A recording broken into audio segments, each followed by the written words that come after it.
हम पिछले लगभग 30 दिन से अलग अलग विषय के ऊपर चर्चा कर रहे थे।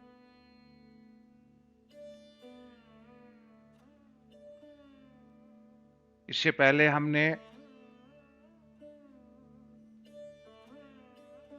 जो आज युग चल रहा है, कोरोना का युग, उसके ऊपर 2 हमने एपिसोड बनाए थे। उसके बाद जो हमारा आगमन और निगमन शास्त्र है, उसके बेस के ऊपर हमने एक बिजनेस मैनेजमेंट की केस स्टडी बनाई थी कि परब्रह्म परमात्मा इस ब्रह्मांड के व्यापार को सुचारू और व्यवस्थित ढंग से किस तरह से संचालित कर रहे हैं। कि नवरात्रे से लेकर हमने 20 दिन, हमने 20 एपिसोड में उसको पूरा किया। यह आपके लिए बहुत विशेष था। उसके बाद कुछ हमने मां लक्ष्मी साधना के बारे में भी चर्चा की, और एक विषय बहुत विशेष था कि साधना करने की आयु कौन सी होनी चाहिए, और जिसमें हमने बताने की कोशिश की कि बच्चों की 7 वर्ष की जो आयु होती है वो सर्वश्रेष्ठ आयु होती है। यहाँ पर हमने मानसशास्त्री साधना के बारे में 3 एपिसोड में उसके ऊपर चर्चा की, जिसका विषय था कि परब्रह्म परमात्मा ने जिस महाशक्ति भगवती महासरस्वती, जिसको महाविद्या के नाम से जाना गया, उसको जानते हुए जो माता पिता हैं अपने संतान का भविष्य सोने की कलम के साथ लिख सकते हैं। उसके बाद एक मेन विषय के ऊपर हमने पिछले 3 दिन हमने चर्चा की कि मानव भगवान शिव का दर्शन कैसे कर सकते हैं, प्रत्येक मानव के लिए भगवान शिव का दर्शन कैसे संभव है। भगवान शिव की दूसरी कड़ी में ही आज जो हम चर्चा कर रहे हैं महागायत्री विज्ञान के ऊपर। आगम शास्त्र के सर्वश्रेष्ठ सूत्र महागायत्री विज्ञान से ही मिलते हैं। आज मैं आपके सामने खड़ा हूं, जब पूरी दुनिया आप हैं, जब आपका परिवार है, मेरा परिवार है, पूरा संसार है, आज हम एक दूसरे को देख पा रहे हैं, और सिर्फ गायत्री विज्ञान के कारण ही हम एक दूसरे को देख पा रहे हैं। परब्रह्म परमात्मा ने इच्छा की कि मैं एक से अनेक हो जाऊं। भगवती महाशक्ति ने उनकी इच्छा की पूर्ति करने के लिए, उनका जो संकल्प उन्होंने लिया था उनको पूर्ण करने के लिए पूरे विश्व को निर्माण करने का जो संकल्प था लेकर अपना कार्य प्रारंभ कर दिया। उसी सूत्र में ही ब्रह्मा जी, विष्णु जी और महेश जी आए। बहुत सारी महाशक्तियों कार्य रूप में आई। गायत्री विज्ञान भी उसी का एक सूत्र है कि आत्मा को आवरण देने के लिए जो 5 आत्मा के 5 आवरण बनाए, जो शरीर के विभाग बने, यही गायत्री विज्ञान है। परमात्मा यानी कि ब्रह्म, वो महान विभूति, जब उन्होंने संकल्प किया कि एक से अनेक हो जाऊं, तो इन आंखों के साथ हम परब्रह्म परमात्मा की कैसे दर्शन कर सकते हैं। संसार में किसी भी जीव को हम देखते हैं तो हम अध्यात्म के अंदर गहराइयों में देखते हैं, तो हम कह सकते हैं प्रगट ब्रह्म। इन आंखों के साथ अगर हम किसी जीव को देखते हैं तो अध्यात्म की नजर में आप ब्रह्म को देखते हैं, यानी कि परमात्मा को देखते हैं। ये प्रगट ब्रह्म बनाने का या अपने नेत्रों के साथ इन दो नेत्रों से देखने का जो विज्ञान बना, वो महागायत्री विज्ञान है। लेकिन इस संसार में जैसे ही हम जन्म लेते हैं तो हम अज्ञानी कहलाते हैं और विद्या लेकर हमारा मार्ग अज्ञान से ज्ञान की तरफ बढ़ता है।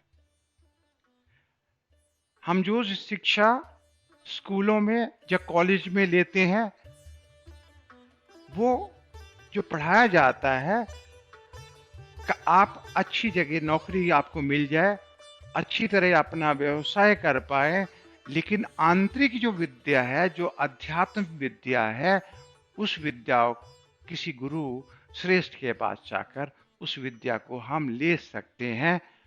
और अगर हम अज्ञानी से ज्ञानी बनते हैं तो उस ज्ञानी को जब हम देह के रूप में देखते हैं, ईशोपनिषद उस ज्ञानी को ईश्वर कहते हैं। तो वास्तव में हम अगर परब्रह्म परमात्मा को वास्तव में देखना चाहते हैं तो किसी ज्ञानी को जब देखते हैं तो हम प्रगट ब्रह्म कह सकते हैं। उसको हम ईश्वर का रूप बोलते हैं, उसको हम गुरु का रूप बोलते हैं, जिसको हम पैगंबर बोलते हैं। महागायत्री विज्ञान में यही राज छुपा हुआ है कि किस तरह से एक जीव को उतरने के बाद अगर वो अज्ञानी होता है तो उस बच्चे का जो हम नामकरण करते हैं, तो नामकरण करने से पहले अध्यात्म की उन श्रेष्ठ जो अनुसंधान करता थे, उस बच्चे को प्रगट ब्रह्म का ही दर्जा देते हैं। हम नवरात्रे में हम बच्चों को बुलाकर उनकी पूजा करते हैं, लड़कियों की पूजा करते हैं, उनका आशीर्वाद लेते हैं। ये यही संदेश था भगवती का कि जो जीव जहां पर हैं वो परब्रह्म परमात्मा के स्वरूप ही हैं, लेकिन अज्ञान के कारण हम जानते नहीं हैं, उस वास्तविकता से हम परिचित नहीं हैं, इसलिए दुखी हैं, दरिद्र हैं, दीन हैं और बीमारियों के साये में हम जीवित हैं। तो आज इसी विशेष विषय के ऊपर हम बात करेंगे कि महागायत्री विज्ञान क्या है। उस महागायत्री विज्ञान को हम समझने की कोशिश करेंगे। जैसे जैसे आप समझते जाएंगे वैसे आप अपने आप को भी समझते जाएंगे। ये विषय इतना विशेष था कि कल हमने जो बात की थी भगवान शिव की, उस साधना की पराकाष्ठा थी वो निगमन शास्त्र का उच्च स्तरीय अस्त्र था। लेकिन ये निगमन शास्त्र का फर्स्ट पड़ाव से हम शुरू करते हैं कि किस तरह से हम इसको जानें। तो एक ग्रंथ गायत्री मंजरी के नाम से, गायत्री लहरी के नाम से मिलता है, जो अध्यात्म का सिलेबस है। जितने भी सिद्ध पुरुष हैं, जितने भी गुरु लोग हैं, इसी का पालन करते हुए ही हम लोगों को शिक्षित करते हैं। और मैं उसी बात को आज उसी श्रृंखला के ऊपर बात कर रहा हूं। तो अपनी बात हम तभी कर पाएंगे जब गायत्री के का जो विशेष वर्णन महादेव जी ने पार्वती जी के साथ किया, वही वर्णन जो है जब तक ना किया जाए तब तक गायत्री विज्ञान के बारे में हम पूरी तरह दर्शा नहीं सकते। कि ये लगभग 46 श्लोक हैं। मैं इनको एक एक बार आपको पढ़ने की कोशिश करूंगा, और जब तक हम इनको नहीं पढ़ते हैं तब तक हम दूसरी बात हम बताने के बाद समझाने की कोशिश नहीं कर सकते। एक बार कैलाश पर्वत पर विराजमान देवताओं के पूज्य महादेव जी से वंदनी पार्वती ने पूछा, हे संसार के स्वामी जोगेश्वर महादेव, आप किस योग की उपासना करते हैं जिससे आप परम सिद्धि को प्राप्त हुए हैं? पार्वती की कर्ण प्रिया एवं मधुर वाणी को सुनकर विश्व का कल्याण करने वाले महादेव जी बोले, हे पार्वती, तुमने बहुत ही गुप्त और गहन रहस्य के विषय बारे में पूछा है, फिर भी वह स्नेह के कारण सारा रहस्य तुमसे कहूंगा। गायत्री वेद माता है, पृथ्वी पर ये आदि शक्ति कहलाती है, और वह संसार की माता है, उसी की उपासना करता हूं। ताज ये रहस्य महादेव जी के मुख से आपको खुद ही सुनने को मिला कि वेद माता गायत्री की उपासना भगवान शिव करते थे। इसलिए गायत्री मंत्र को कृष्ण जी ने भी गीता में बोला कि गायत्री मंत्र सर्वश्रेष्ठ मंत्र है। अगर आप तुम्हें अर्जुन कहते हो कि मैं कौन हूं, तो मैं अगर मंत्र कहते हो तो मैं गायत्री मंत्र हूं। अगर मुझे तुम कोई वृक्ष गिनते हो तो मैं पीपल हूं। तो ये कथा गीता की कहने का वक्त नहीं है। ये कथा सिर्फ आप कौन है इसके बारे में अब मैं आपको बता रहा हूं। हम आगे बढ़ते हैं। हे प्रिय, समस्त योगी साधनाओं का मूल आधार विद्वानों ने गायत्री को ही माना है। 10 भुजाओं वाली अत्यंत रहस्यमयी यह गायत्री संसार में 5 मुखों को धारण करती है हुई अत्यंत सुशोभित होती है।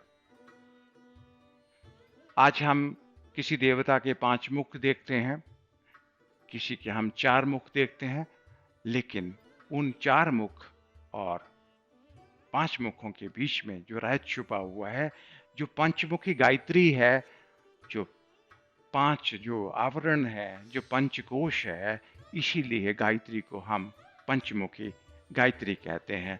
इसकी आगे व्याख्या करते हुए महादेव जी कहते हैं,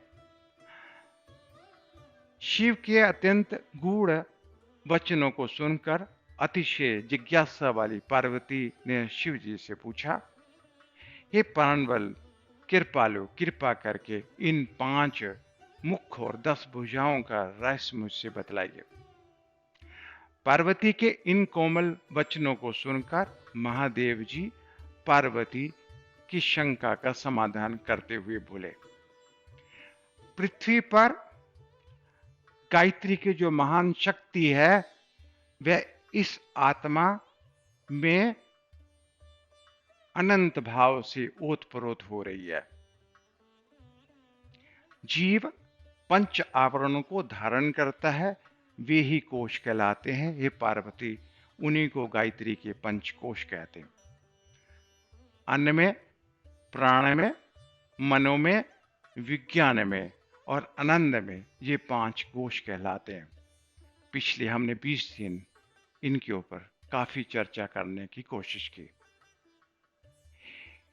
इन्हीं कोश रूपी भंडारों में अनंत रिद्धि सिद्धियां छुपी हैं, जिन्हें पाकर जीव धन्य हो जाता है। जो योगी इन 5 कोशों को बेचता है, वह भाव सागर को पार कर बंधनों से छूट जाता है।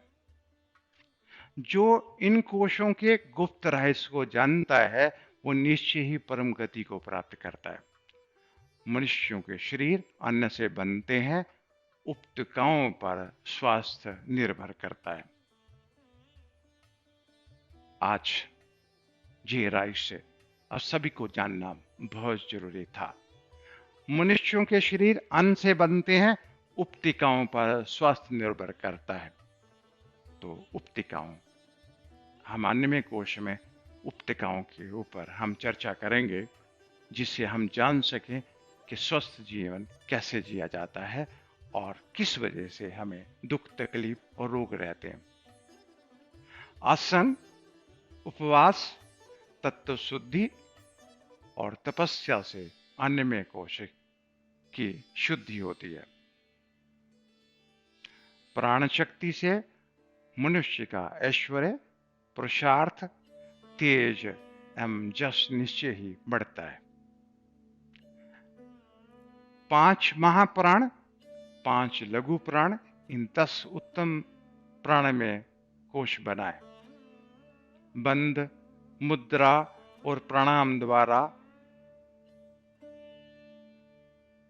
जतनशील पुरुष को ये प्राण में कोश बनाए। मनुष्यों में चेतना का केंद्र मन माना गया।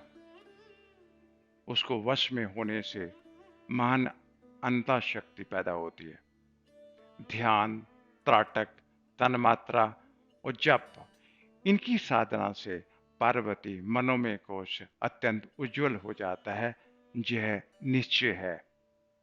संसार का और अपना ठीक ठीक और पूरा पूरा ज्ञान होने को ही विज्ञान वेताओं ने विज्ञान कहा।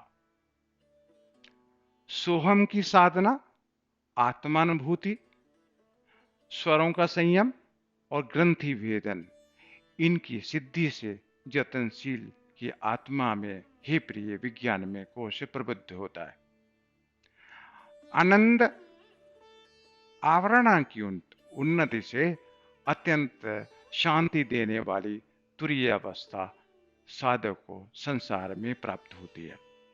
हमने 3 दिन आपको बात की कि भगवान शंकर का, भगवान शिव का प्रत्येक जीव को दर्शन संभव है। भगवान शंकर ने कहा तुरीय अवस्था तक पहुंचने के बाद भगवान शिव के दर्शन संभव है। ध्यान द्वारा ही भगवान शिव का पूजन की सर्वश्रेष्ठ विधि है।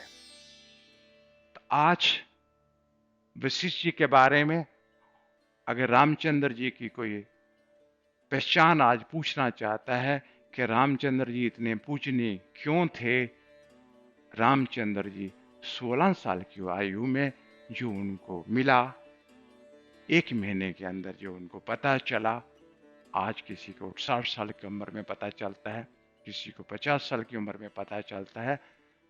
वो पहले से जन्म से श्रेष्ठ थे, लेकिन शिष्य को अगर 16 साल की आयु के अंदर, उनकी 16 साल की भी पूरी आयु नहीं थी, लगभग पौने 16 साल की उनकी आयु थी। पौने 16 साल की आयु में अंदर उनको वो रहस्यों के बारे में पता चल गया था। रामचंद्र जी के बारे में अगर जानना है तो योग विष्टम में किए हुए प्रश्नों को आप सुनिए। उत्तर तो गुरु के श्रेष्ठ होते ही हैं। अगर किसी शिष्य के प्रश्न श्रेष्ठ होते हैं, बहुत लोग रामचंद्र जी के बारे में जानना चाहते हैं, उनके पास पहचानना चाहते हैं, उनका इतिहास जानना चाहते हैं, तो उनको योग वशिष्ठ जैसे ग्रंथों को पढ़ना ही चाहिए। ये ग्रंथ तो बहुत उससे भी प्राचीन है। महादेव जी कहते हैं, आनंद आवरण की उन्नत से अत्यंत शांति देने वाली तुरीय अवस्था साधक को संसार में प्राप्त होती है। नाद, बिंदु और कला की पूर्ण साधना से साधक का आनंद में कोश जागृत होता है। विद्वानों ने गायत्री को भूलोक की कामधेनु माना है। इसका आश्रय लेकर सब कुछ प्राप्त किया जा सकता है। 5 मुख वाली गायत्री विद्या को जो जानता है वह निश्चय ही पंचतत्वों के प्रपंच से छूट जाता है। संसार में गायत्री की 10 भुजाएं प्रसिद्ध है। ये भुजाएं 5 शूल और 5 महाशूलों की ओर संकेत करती हैं। जो मनुष्य इन 10 भुजाओं के रहस्य को जानता है वह शूल और महाशूलों के भय नहीं पाता है। दोषयुक्त दृष्टि, प्रवलंबन, भय, क्षुद्रता, असावधानी, स्वार्थपरता, अविवेक, क्रोध, आलस्य, तृष्णा, ये दुखदायी 10 शूल हैं। अभी देखा जाए कि ये अगर इसमें सुधार आ जाए तो एक जीव ईश्वर बन सकता है। यही एक 10 शूल है जो जिंदगी भर हमें सताते रहते हैं। संसार का कल्याण करने वाली गायत्री 10 भुजाओं से इस 10 शूलों का संहार करती है। हे पार्वती, कलयुग के मनुष्यों के शरीर पृथ्वी तत्व प्रधान होते हैं, यह तो तुम जानती ही हो। इसलिए अन्य युग में पैदा हुए सूक्ष्म तत्व प्रधान मनुष्य सिद्धि और तप के अधिकारी नहीं होते। फिर भी वे गायत्री के पंचांग योग की सिद्धि द्वारा उन गुणों की सर्वश्रेष्ठ सिद्धि को प्राप्त करते हैं। उत्कृष्ट साधकों द्वारा जाने जो गायत्री का वाम मार्ग तंत्र साधन अत्यंत उग्र और प्रचंड होता है। शस्त्र विद्या का आधार भी भगवती गायत्री है। उसकी चर्चा हम नहीं करेंगे क्योंकि हम सत्य सनातन की बात करते हैं, उसी का हम उपदेश देते हैं। हम युद्ध या किसी को तंग करने वाली साधना पद्धति के ऊपर विश्वास नहीं करते हैं। हम जानते हैं कि आत्मा सर्वश्रेष्ठ है और उनकी शक्तियों के सामने कोई छोटी मोटी शक्तियों की कोई जरूरत ही नहीं है। इसलिए विद्वानों ने इसे गुप्त रखा, जिससे कुपात्रों द्वारा उसका किसी प्रकार दुरुपयोग ना हो। हे प्रिय, विद्या का तत्व गुरु के द्वारा ही हृदय में प्रकाशित किया जाता है।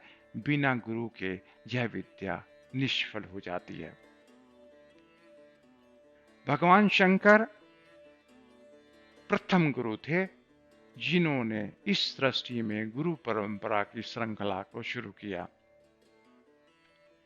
वो जानते थे कि जितने मुझे कठिन तप तपस्या से मिला है उतना कठिन तप तपस्या से शिष्यों को ना मिले। जो गुरु के पास आसानी से नहीं मिला, मुश्किल से मिला है, शिष्यों को आसानी से मिल जाए, इसलिए गुरुओं के पास ही ये गूढ़ विद्या जो प्रकाशित होती है। तो गुरु की महिमा अपरंपार है। मुझे भी गुरु जी से मिली और आपको भी गुरु जी से मिले, इसी बात का संदेश देने के लिए आपके सामने प्रस्तुत हुआ हूं। लेकिन उससे पहले मैं अपनी बात पूरा करना चाहता हूं। गायत्री पराविद्या है, अतः उसके फल की प्राप्ति के लिए साधक को ऐसा गुरु करना चाहिए जो गायत्री तत्व का ज्ञाता हो। जो गायत्री को जानता है वो सब कुछ जानता है, जो इसको नहीं जानता उसको सब विद्या निष्फल है। गायत्री ही तप है, योग है, साधन है और वही सिद्धियों की माता मानी जाती है। इस गायत्री से बढ़कर कोई दूसरी वस्तु नहीं है। कभी भी किसी की गायत्री साधना संसार में निष्फल नहीं जाती है। ये पृथ्वी का ध्रुव सत्य है। हे पतिव्रता पार्वती, मैंने जो यह गुप्त रहस्य कहा, जो लोग इसे जानेंगे वे परम सिद्धि को प्राप्त होंगे। ये 40 श्लोक जी 46 सूत्र जो भगवान शंकर ने पार्वती जी को बताए, जो प्रत्येक गुरु के लिए एक वरदान सिद्ध हुए। प्रत्येक शिष्य, जो प्रत्येक अधिकारी द्वारा इसको जान लेने के बाद, जिसको मैंने बोला प्रकट ब्रह्म, शंकर जी ने बोला अपनी जीवात्मा को ही सर्वश्रेष्ठ पूज्य मानकर ध्यान द्वारा उसका पूजन करो। इस गायत्री विज्ञान को जान लेना अति आवश्यक है। इसके ऊपर हम चर्चा 5 दिन हमें करनी होगी। अन्नमय कोश, प्राणमय कोश, मनोमय कोश, आनंद विज्ञानमय कोश और आनंदमय कोश, इन 5 कोशों के ऊपर हमें चर्चा करने के लिए बहुत वक्त लगता है। फिर भी हम आधा घंटा देके इन 5 दिन के अंदर आपको अपनी बात बताने के लिए, जो विशेष ज्ञान, जो आपका अपना निजी ज्ञान है, प्रत्येक मानव का जो प्राणों के साथ जीवित है, जो श्वास लेता है, उस प्रत्येक मनुष्य के लिए जानना अति आवश्यक है कि गायत्री सिर्फ एक मंत्र नहीं है। ओम भूर्भुवः स्वः सवितर्वरेण्यं भर्गो देवस्य धीमहि धियो यो न प्रचोदयात्। इस रहस्य को जानने के बाद अगर हम साधना में उतरते हैं तो वो दिन दूर नहीं है कि भगवती गायत्री के साक्षात दर्शन आपको संभव ना हो। वो दिन दूर नहीं है इस कानों के साथ भगवती गायत्री के शब्दों को आप सुन ना पाए। वो दिन दूर नहीं है जिस दिन आप स्वयं कहें कि भगवती गायत्री मेरे जीवन का वो हिस्सा है, मेरे शरीर का जो संचालन है भगवती गायत्री ही करती हैं। तो ये बहुत बड़ी बात नहीं है, क्योंकि ये सत्य है कि भूलोक की माता जो है भगवती गायत्री हैं। इसको जानकर ही हम जान सकते हैं कि हम कौन हैं। तो मैं कल और उसके बाद 4 दिन, आने वाले 5 दिन बहुत विशेष हैं और मैं बहुत भाग्यशाली हूँ कि इस विशेष विषय के ऊपर आपको बोलने के लिए प्रस्तुत हुआ हूँ। आप सबको मैं निमंत्रण देता हूँ। कल आप सुनिए गायत्री का जो पहला मुख है अन्नमय कोश है, उसके बाद हम धीरे धीरे करके हम आनंदमय कोश तक पहुंचेंगे और आनंदमय कोश के बाद ही मैं आपके वो जो सत्य स्वरूप है, जिसको मैं आत्मा कह सकता हूँ, तभी मैं वहां तक पहुंच सकता हूँ। कल सबके लिए को मैं निमंत्रण देता हूँ। तब तक के लिए मैं आपको आशीर्वाद देता हूँ।